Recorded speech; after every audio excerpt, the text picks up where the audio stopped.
going to talk about bonding basics. So how are atoms constructed? We're going to take a look specifically at their valence electrons and see how different atoms bond together.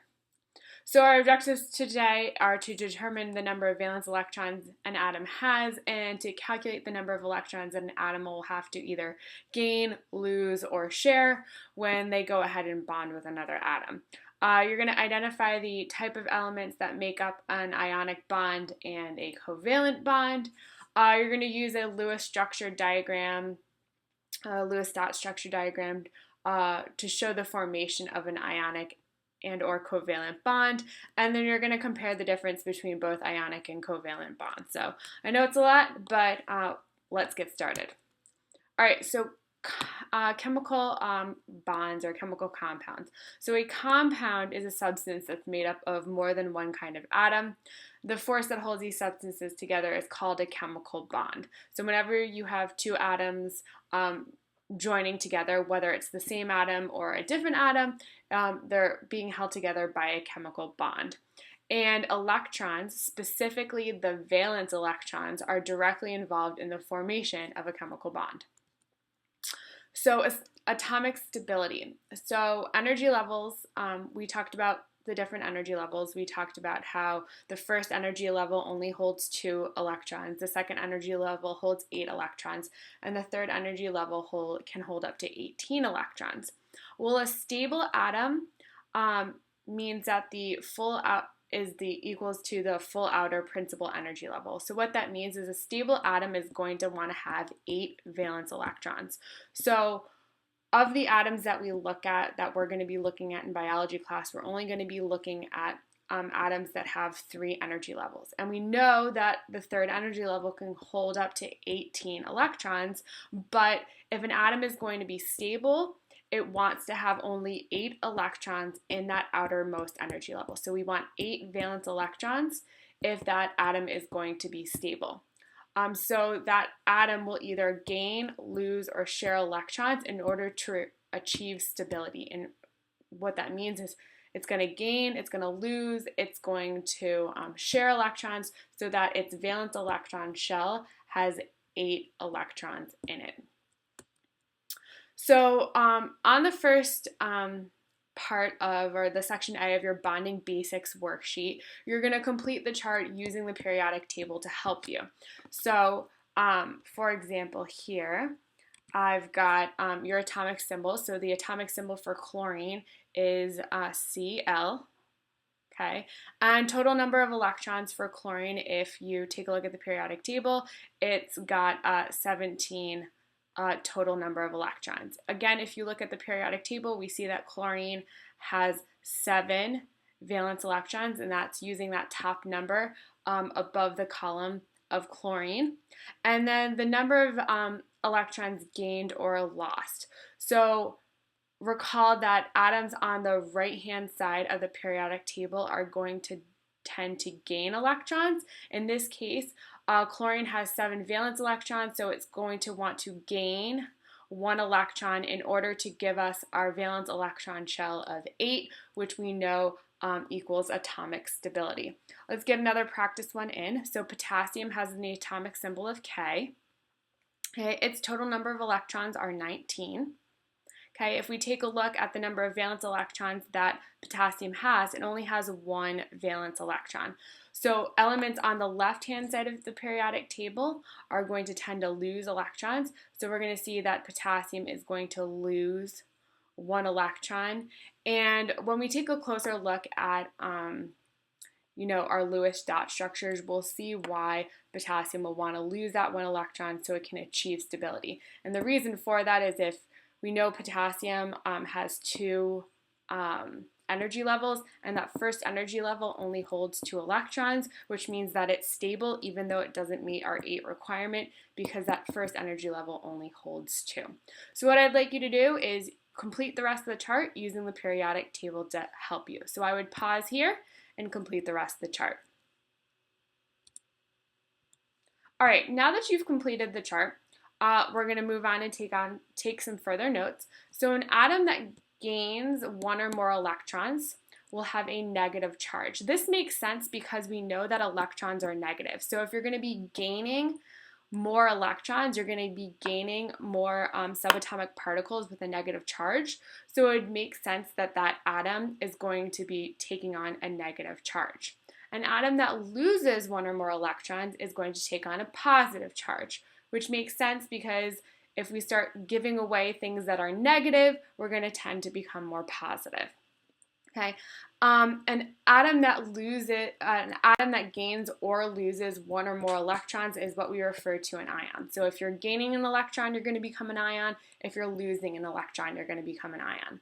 A positive ion specifically is called a cation, and a negative ion is called an anion. An easy way to remember whether or not an ion is either a cation or an anion is remember that an ion has two ends in it, and here, and it refers to a negative ion, which starts with N. That's just an easy way. Another way people remember as cation being positive is people tend to like cats. So you've got your little cat. Cats make people happy. You know, your whiskers here. So a cation and cats are a positive thing, so those are associated with positive ions. So just little tricks to help you remember what a cation is and what an anion is. So ionic bonds, let's get into ionic bonds. An ionic bond is when atoms transfer one or more electrons to another atom in order to form a bond. So one atom is going to be transferring or donating an electron to another atom. Each atom is left with a complete outer shell. So the atom that's doing the donating or the giving up of the electron is going to end up with a complete outer shell, and the atom that is receiving that electron is going to end up with a complete outer shell as well. An ionic bond forms between a metal ion with a positive charge and a non-metal ion with a negative charge. So this means that atoms on the right side of the table, periodic table, are going to bond with atoms on the left side of the periodic table. So just based on looking on the periodic table, if I'm asking you to identify whether or not something is an ionic bond or a covalent bond, if you look at the atoms and you see that one's on the right-hand side of the periodic table, the other atom's on the left-hand side of the periodic table, it's a pretty good bet that you're going to be dealing with an ionic bond. Now, ionic bonds are weak bonds. So that's something that you should know because a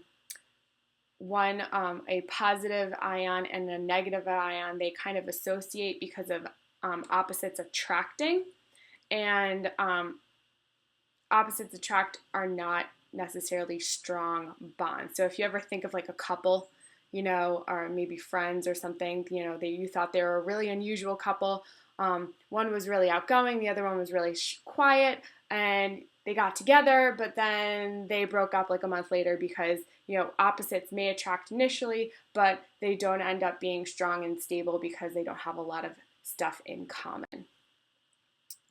So if we take a look at an example of an ionic bond, okay, we can take a look at sodium and chloride. So sodium chloride is table salt, okay, and if we take a look at our sodium atom, we see that sodium has only one valence electron, and chlorine has 7 valence electrons, perfect, and valence electrons are going to be involved in bonding. So what happens here is sodium, being a metal, being on the left-hand side of the periodic table, and only having one electron in its valence electron shell, is going to donate or give up its electron to chlorine.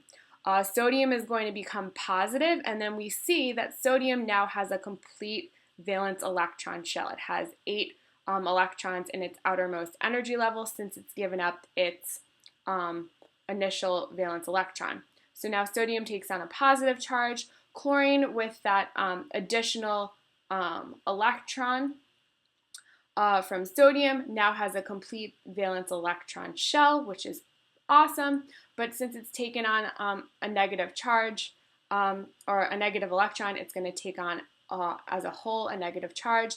So sodium is going to be positive, chlorine is going to be negative, and they're going to weakly associate with one another to create sodium chloride.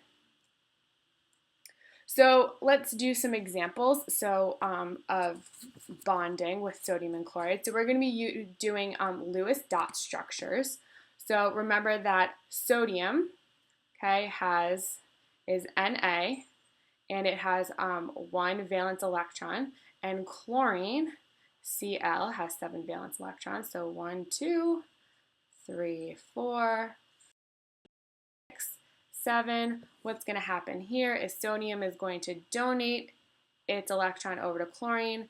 Sodium is going to become positive. Chlorine is going to become negative like this.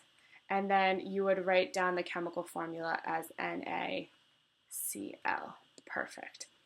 All right, so with magnesium and iodine, magnesium, Mg, has 2 valence electrons. 1, 2. Iodine has, again, 7 valence electrons. So 1 here, 1, 2, 3, 4, 5, 6, 7. So what's going to happen is we are going to donate, or magnesium is going to donate 1 electron to iodine, which is going to make this complete. However, you notice that we still have 1 electron over magnesium just hanging out. So what are we going to do? What we're going to do is we're going to add another iodine. So 1, 2, 3, 4, 5, 6, 7. And then this electron is going to be donated to this iodine over here. Here, I'll put the electron back. And so then we're going to have magnesium to be positive 2 because it's given up 2 electrons. And then we're going to have 1 iodine that's negative. We're going to have another iodine that is also negative. So what we're going to get for our chemical formula is we're going to get MgI2. So that's our chemical formula for this example here of an ionic bond between magnesium and iodine. So taking what you've learned from these examples, I'd like you to complete the next set of problems. Pause here and work on completing those next set of problems. So what is a covalent bond? A covalent bond is when atoms end up sharing 1 or more electrons with each other to form a bond. So each atom is left again with a complete outer shell, and covalent bonds form between 2 nonmetals. So they form between 2 atoms on the right-hand side of the periodic table. Again, when you're looking to determine whether or not you're dealing with an ionic or covalent bond, if both atoms are found on the right-hand side of the periodic table, it's most likely that you're going to be dealing with a covalent bond. And what's interesting about this is covalent bonds are strong bonds. You've got these 2 atoms have a lot in common with one another because they're actually sharing something, so they're forming a very strong bond with one another. So if we take a look at covalent bonding, we can have a variety of different bonds taking place. So here we'll take a look at H2, which is hydrogen. And hydrogen is found in molecular form. So all the hydrogen in the atmosphere is found as H2. And we see that hydrogen has 1 valence electron. And the other, in order to make H2, these 2 hydrogen atoms, which each have 1 valence electron, are going to share their electrons with each other so that that first energy level ends up holding 2 valence electrons, which we know the first energy level only can hold 2 electrons, so that makes it complete. And in this case, we're going to end up with a single bond. So O2 is the same thing. So oxygen has 6 valence electrons. Each oxygen has 6 valence electrons. We're going to share sets of valence electrons, and we're going to share 2 sets of valence electrons between these oxygens. We're going to end up with a double bond. And then we can see the sharing of electrons here between carbon and hydrogen. We get 4 single bonds. This makes methane. And then our oxygen and hydrogen, which makes water, are sharing electrons too. So let's take an example or show an example of covalent bonding. So we've got hydrogen, which we know has 1 valence electron, and we have another hydrogen which has another valence electron. And I'm putting these electrons off to the side because it's going to show an example of covalent bonding. So hydrogen has 1 valence electron, the other hydrogen has another valence electron, and we are going to have these electrons are going to be shared between these 2 atoms. So we've got, if we count on that first energy level, we're going to have 1, 2, which satisfies the first energy level in terms of the total number of electrons it can have. And then this atom will have also 1, 2. So it's happy. It has a complete outer valence electron shell in its first energy level too. And then we would write this formula as H2. Perfect. So if we take a look at 2 hydrogen and 1 oxygen, we're going to have our oxygen, which has 6 valence electrons. So we've got 1, 2, 3, 4, 5, 6. We've got our 2 hydrogens, 1, 2, and they've got their electrons here, 1, and then 2. And what's going to happen here is that these electrons are going to end up sharing right here. And the electrons here are going to end up sharing like so. So we've got, if we count up the number of valence electrons that oxygen has now that it's sharing electrons with hydrogen, we've got 1, 2, 3, 4, 5, 6, 7, 8. So oxygen is happy because it got 8 valence electrons. Remember, hydrogen only has 1 energy level, so it only needs 2 electrons in that energy level in order to be stable. So we've got 1, 2 for hydrogen over here, and we've got 1, 2 for hydrogen over here, so we are happy. So we've got, if we were to redraw this, we'd have oxygen like this, bonding off to hydrogen, bonding off to hydrogen. So you only use lines like this. These lines represent a covalent bond. You would never use a line like this in an ionic bond or to show an ionic bond.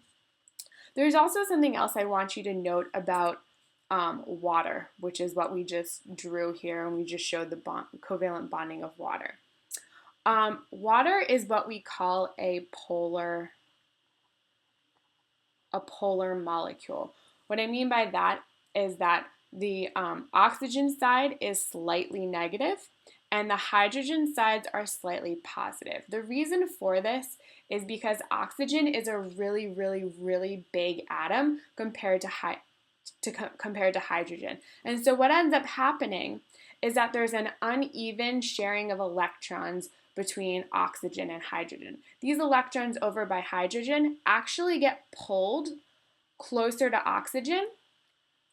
And yes, they're still being shared, but these electrons spend a little bit more time with oxygen than they do the hydrogen. And as a result, oxygen takes on a negative charge and the hydrogens take on a slightly positive charge, which is why we call water the universal solvent, meaning that water can pretty much dissolve most anything. And the reason for that is because this really unique property of water being polar. So taking those examples, I would like you to complete the rest of the examples that are on your page. So pause here and complete the rest of these examples. So let's compare and contrast ionic and covalent bonds. So ionic bonds occur between a metal and a nonmetal, and you get a transfer of electrons from the metal over to the nonmetal. And you end up creating an anion, which is a negative ion, and a cation, which is a positive ion, and they end up forming a weak bond because of the opposites attracting. Now in a covalent bond, A covalent bond occurs between two nonmetals, so atoms on the right-hand side of the periodic table. They end up sharing their valence electrons, and because of the sharing that takes place, we end up with a very strong bond. So after having completed this podcast, you should be able to determine the number of valence electrons an atom has and identify whether or not it will form either an ionic or covalent bond. You should be able to diagram the formation of either an ionic or covalent bond and also explain the difference between an ionic and covalent bond. I hope you found this helpful, and I'll see you next time. Bye.